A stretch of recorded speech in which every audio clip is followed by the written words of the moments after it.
Es un proyecto que solamente los maestros de la arquitectura pueden lograr. Es tan sencillo y a la vez tan complicado. Hola, ¿qué tal? Buen día. El día de hoy vamos a comparar dos estilos de arquitectura drásticamente diferentes. Y vamos a tomar como ejemplo dos proyectos que terminaron hace 25 años en 1997, pero siguen siendo proyectos avanzados para su tiempo. La primera es una arquitectura que pone énfasis en la apariencia física y en la intuición. Función sigue a la forma, como el Museo de Guggenheim en Bilbao. Y la otra, una arquitectura sensible a su contexto y reflexivo a la naturaleza.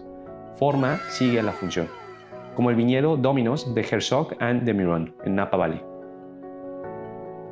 Si han escuchado el efecto Bilbao, el efecto Bilbao es cuando la arquitectura es tan poderosa que tiene el potencial de transformar una ciudad o localidad durmiente en una metrópolis. El efecto Bilbao puede definirse como los intentos de una parte importante de las élites urbanas de todo el mundo por construir íconos en sus ciudades, en gran parte basados en una comprensión superficial del caso de Bilbao, que llevó a muchos a creer firmemente que una ciudad en la dificultad económica podría restablecerse simplemente con una arquitectura icónica. Existen varios proyectos que podrían entrar en esta categoría, como el Concierto de Ópera de Sydney y el Museo del Louvre en Abu Dhabi de John Nouveau. Pero el término viene del efecto que causó el Museo de Guggenheim en Bilbao del arquitecto Frank Gehry. ¿Cómo se diseñó el Museo de Bilbao de Frank Gehry? El método de diseño de Frank Gehry es muy gracioso, muy peculiar. Un método demasiado intuitivo. Lo que hace en el proceso de diseño, literal, agarra el papel y lo avienta. ¡Ah! ¡Frank Gehry, eres un genio! Aquí tiene la nueva sala de conciertos de Springfield. Si no le gustó la forma, lo avienta de nuevo hasta que está satisfecho. Y después agarra este modelo, esta obra de arte, y lo digitaliza en 3D con un cursor o un escáner 3D. Y marca todos los puntos de cada ángulo. Si no le gusta algún ángulo, lo cambia en la computadora. No estoy bromeando cuando digo que este fue su proceso exacto. Literalmente agarra el papel y luego usa una tecnología de escaneo 3D para hacer un modelo en la computadora. Y ese es el edificio, es exactamente como trabaja y es increíble. La inspiración del Museo de Guggenheim viene del pez.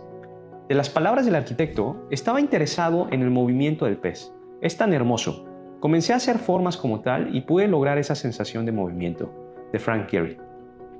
Si hubiera hecho esto en la carrera, siendo sinceros, me hubieran pisoteado mis profes.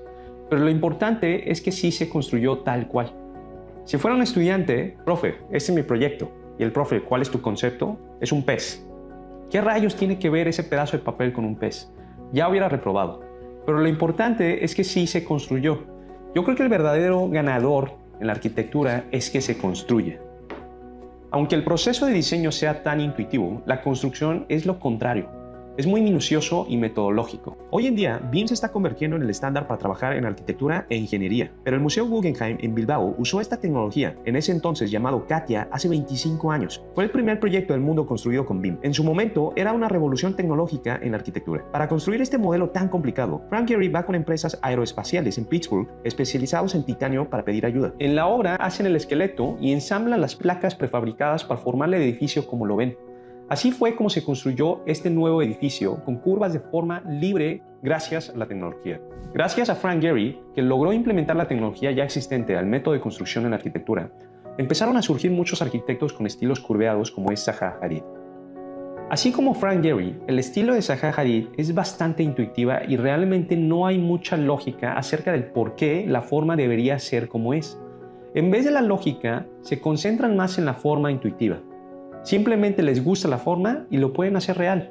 Esto viene del estilo deconstructivista, un estilo que surge en los 80s, donde los arquitectos comenzaron a explorar espacios y volúmenes. El estilo se caracterizó por una pérdida de simetría, una arquitectura con esteroides. Las reglas de diseño se rompieron y la forma sigue a la función se descuidó. Básicamente los arquitectos comenzaron a divertirse y en lugar de preguntarse si el diseño era práctico o no, la pregunta principal era ¿por qué no?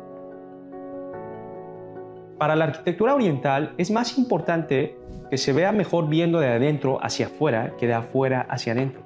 A cambio, en la arquitectura occidental es lo contrario. Es más importante que se vea mejor desde afuera. Así como los proyectos de Frank Gehry y Zaha Hadid, estos proyectos tienen curvas hermosas. Y estando afuera de estos proyectos, te quedas asombrado de la magnitud de sus ángulos y formas hasta que entras al lugar y toda la magia se desvanece. No hay mucha consideración con el interior del espacio o las personas que lo usan. Los proyectos de Zaha Hadid y Frank Gehry no coinciden con su contexto, en lo absoluto. Sí es cierto, no combinan. Son proyectos que valoran más la forma escultórica, ya que son formas demasiado peculiares. Un ejemplo aquí en México, que la arquitectura es muy diferente a su contexto, sería el Museo Somaya.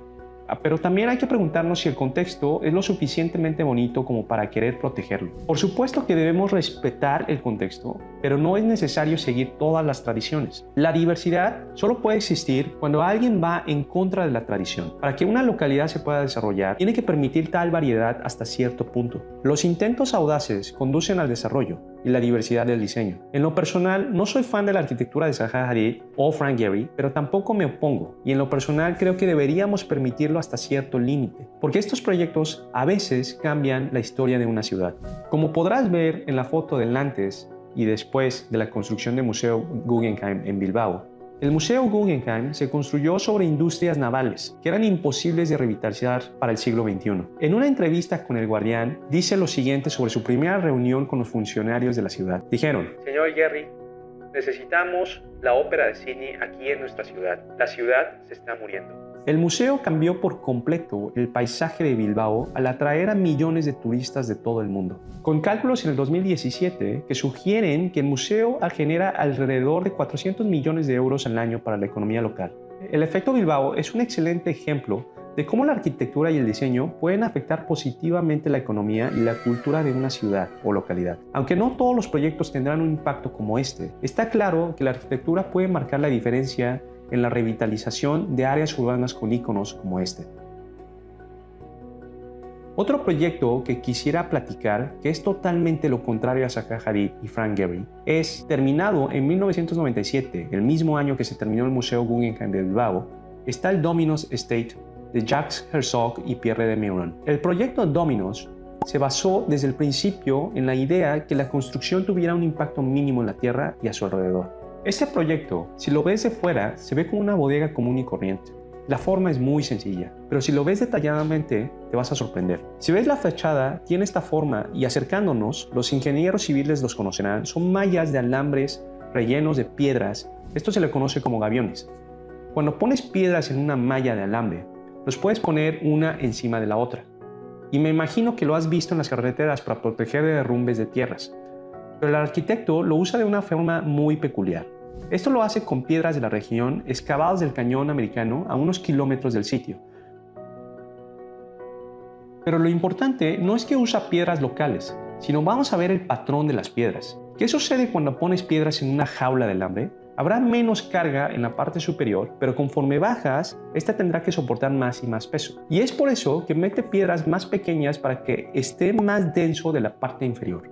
En las áreas donde están las piedras pequeñas, el arquitecto pone los espacios donde necesitan más aislamiento térmico, por los cambios de temperatura drásticos en la que se encuentra el proyecto. Lo que sucede es que como es más denso el área inferior, las piedras absorben más la calefacción de los rayos del sol y los sacan lentamente durante la noche, que es empujado por la ventilación natural hacia la parte superior del edificio. Y esto crea todo el aislamiento térmico y la regulación térmica para todo el edificio, lo cual es increíble. No hay aires acondicionados ni calefacción por separado en todo el edificio, sino toda la ventilación es natural. ¿A qué me refiero? Más calor es absorbido en la parte inferior donde se encuentran las piedras pequeñas por su densidad, desde el exterior hasta el interior. Y justo cuando se calienta hasta llegar a las piedras del interior es cuando atardece y empieza a sacar el calor lentamente durante toda la noche y así sucesivamente al día siguiente. Se ha notado en especial en el norte de México, donde el clima es muy variado de un día para otro. Si un día estamos a 30 grados y al día siguiente a 10 grados, todavía se siente caliente por dentro, aunque afuera estés a 10 grados. Es la misma situación. Los muros como el concreto almacenan el calor y la liberan al ambiente de manera gradual. Esto no es lo que me sorprende más. Como podrán ver en la foto de la sección, si la parte inferior está hecha de muro sólido, la parte superior es de vidrio. Y en el pasillo donde se encuentran las piedras grandes, entre los espacios vacíos, pasa la luz del sol. Puedes ver el hermoso fenómeno de la luz. Esta escena fue tan impactante para mí. La luz flota a través de los bloques, crea texturas impredecibles, que cambian según las condiciones externas y las diferentes formas de las piedras. El efecto es absolutamente magnífico. Es una sombrilla encantadora. duplicada por el vidrio en el área de la oficina. Cuando tratamos de traer la naturaleza a los espacios artificiales, simplemente copiar las apariencias creo que es muy básico e infantil. Necesitamos traer la esencia de la naturaleza. Una parte que no me gusta de los proyectos de Zaha Hadid o Frank Gehry es que imitan las curvas de la naturaleza tal cual como son. Pero existen las irregularidades de la naturaleza, como la luz del sol que pasa a través de las hojas de un árbol. Por instinto, los seres humanos nos sentimos a gusto cuando estamos sentados debajo de un árbol contemplando pasar los rayos del sol entre las hojas y las ramas. Es súper bonito. Y un proyecto que refleja eso es el Museo del Louvre de John Noble, que crea un domo con capas de acero inoxidable de diferentes patrones. Pero la diferencia entre ese proyecto y este de Herzog es que en este proyecto de Herzog de Meuron no se creó esa irregularidad artificialmente. Para traer las irregularidades de la naturaleza, lo que hizo el arquitecto fue simplemente poner piedras en una jaula de alambre. Eso fue todo. Pero respetando una regla sencilla: poner las piedras chicas abajo y las grandes arriba. El humano crea un estándar, que es la jaula, y la naturaleza crea las irregularidades en forma de pedazos de piedra. Luego, el humano pone la regla de que las piedras grandes deben de colocarse arriba y las pequeñas abajo. Y después llega la naturaleza con la luz del sol y entra al espacio con rayos irregulares que pasa por los espacios vacíos entre las piedras. Es un baile entre el ser humano y la naturaleza, una colaboración balanceada entre las dos partes. Interviene el ser humano, luego la naturaleza, y después el ser humano y otra vez la naturaleza. Y así, entre las dos partes, completan esta obra de arte. Creo que es por eso que en lo personal este edificio es demasiado bonito. Es diferente que tratar de copiar exactamente un aspecto de la naturaleza, como el estilo Art Nouveau, en donde los humanos intentaban imitar completamente la naturaleza. Y la diferencia con este proyecto es que estás dejando que intervenga la naturaleza, así como la luz del sol y la rotura de las piedras. En mi opinión, es un proyecto con demasiada calidad y a lo que debemos de aspirar como arquitectos. Es un proyecto que solamente los maestros de la arquitectura pueden lograr. Es tan sencillo y a la vez tan complicado. La verdad, no hay una respuesta de cuál de los dos estilos de arquitectura es la correcta. Yo creo que hay beneficios y desventajas de los dos. Es cuestión de gustos. Bueno, yo creo que esto es todo por hoy. Déjanos en el comentario cuál de estos dos estilos de arquitectura es la que te gusta a ti. La arquitectura que pone énfasis en la apariencia física y en la intuición, función, sigue a la forma, o una arquitectura sensible a su contexto y reflexivo a la naturaleza, forma, sigue a la función. Gracias y nos vemos en el siguiente video. Like y suscribir.